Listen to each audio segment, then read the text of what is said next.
ప్రాణయ్య ఒకే జలుబు తలకాయ నొప్పి ప్రాణయ్య. అవును పాప నాకు తలకాయ నొప్పి జలుబునా. నాకు తలకాయ నొప్పి జలుబమ్మా. ఒరే మామ మేమంటే చనిపిల్లకాయలం కాబట్టి మాకు దగ్గు జలుబు తలనొప్పి వచ్చింది. నువ్వేవురా గాడి తిన్నట్టున్నావు కదరా. పెద్దోడు అయితే జలుబు దగ్గర రాకూడదా? ఏ చిన్నపిల్లకాయలకే రావాలా జలుబు దగ్గ? నీకెందుకు వస్తాయి రా రోగాలా? ఎద్దు పెరిగినట్టు పెరుగున్నావు కదరా.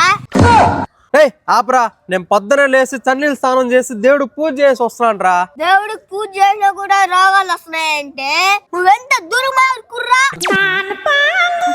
అరే అన్నయ్య చేసే శివ పూజ దూరేది గుడిసెట్ సందుల్లో.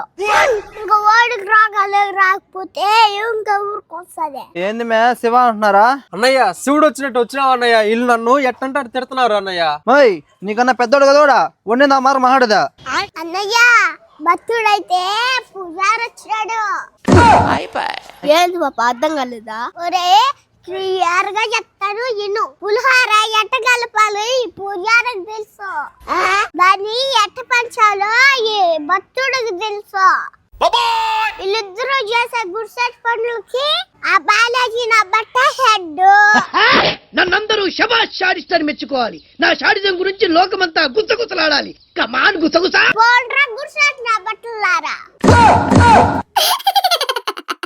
వదలరా వదలరా, ఇది నా చేతులు అయిపోయింది ఈ రోజు. అరే నీ అబ్బా వదలరా వదలరా అయిపోయింది నా చేతులు ఈ రోజు. ఏమైందిరా? అన్నయ్య వీరు అన్నయ్య వీరు ముందు వస్తాం ఇప్పుడే అయిపోయారు మీరు. అన్నయ్య ఎట్రా దాన్ని ఎదుర్కొనేది మనమా? ఆఫ్ వేసుకుని వద్దాం బారా, ఆఫ్ వేసుకుని వద్దాం బారా. ఏంద్ర బాబుజీ ఇదే? బట్టలారా.